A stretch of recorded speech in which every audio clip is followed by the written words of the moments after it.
हम ये बताना चाहते हैं कि किसी के माई के लाल में दम नहीं जो मुसलमान भाइयों से उनका अधिकार छीन सके। जब जा रहे हैं तो कह रहे हैं हम चलेंगे ना घर। हम कहें हाँ बेटा चलेंगे, ऐसे ऐसे कर फिर ले आकर उसका बंद कर देता है लोग।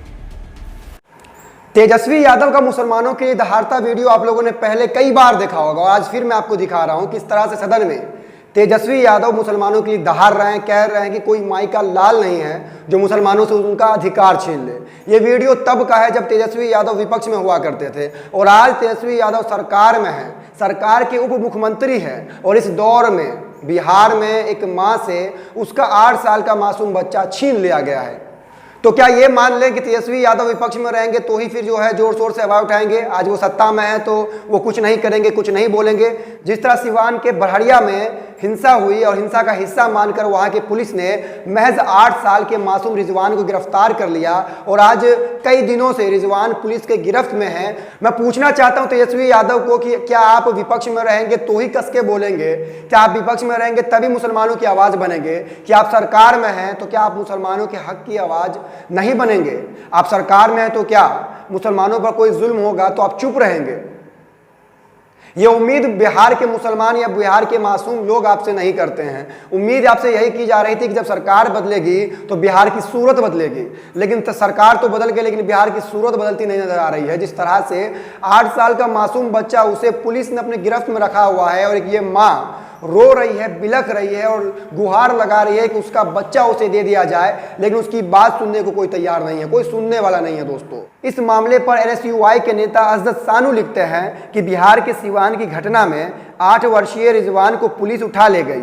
जन्म प्रमाण पत्र में देखा जा सकता है कि 1/1/14 की पैदाइश है, साथ ही FIR में भी नाम है।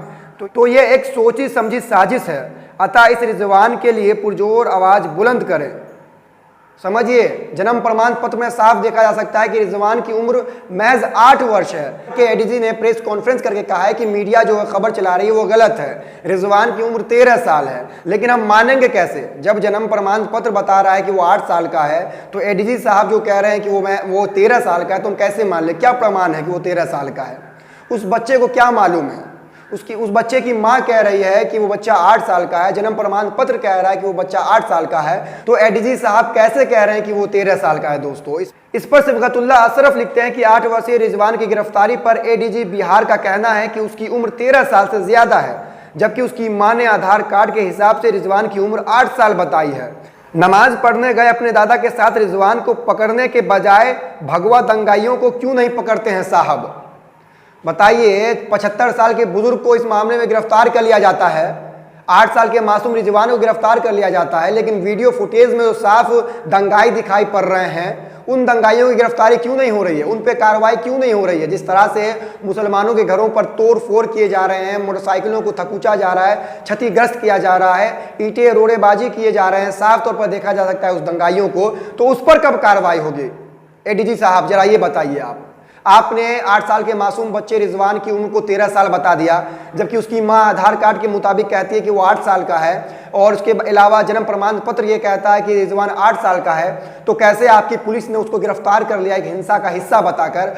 और कैसे आप लोगों ने आज तक रिजवान को जो है रिमांड होम में रखा हुआ है? रिजवान की मां देखिए जरा किस तरह से रो रही है, बिलख रही है, लेकिन तेजस्वी यादव खामोश हैं, तेजस्वी यादव के विधायक खामोश हैं, तेजस्वी यादव का प्रशासन मनमानी कर रहा है। आखिर कब इनको न्याय मिलेगा? आखिर कब दोषियों पर कार्रवाई की जाएगी और कब तक इन लोग को प्रताड़ित किया जाएगा? दोस्तों, लोग बार बार तेजस्वी यादव को ये बोल रहे हैं, रिक्वेस्ट कर रहे हैं, अनुरोध कर रहे हैं कि भाई इस मामले पर संज्ञान लीजिए, लेकिन उनके कान तले जूं ही नहीं रेंग रही है। दोस्तों, उम्मीद लोग नीतीश कुमार से भी करते हैं, लेकिन जिस तरह से विपक्ष में रहने के बाद तेजस्वी यादव लगातार मुसलमानों की बातें कर रहे थे, मुसलमानों के लिए पुरजोर आवाज उठा रहे थे, तो लोगों को ये उम्मीद थी कि सरकार बदलेगी तो हालात बदलेगी, लेकिन सरकार तो बदली, हालात जस के तस बने हुए हैं। वसीम अकरम त्यागी पत्रकार वो लिखते हैं, प्रिय तेजस्वी यादव जी, आपकी सरकार में सिवान में सांप्रदायिक तनाव हुआ है, मुसलमानों के घरों पर पथराव करते हुए भगवा गमछाधारी दंगाइयों के वीडियो सोशल मीडिया पर वायरल हो रहे हैं और कार्रवाई भी मुसलमानों के खिलाफ ही हो रही है।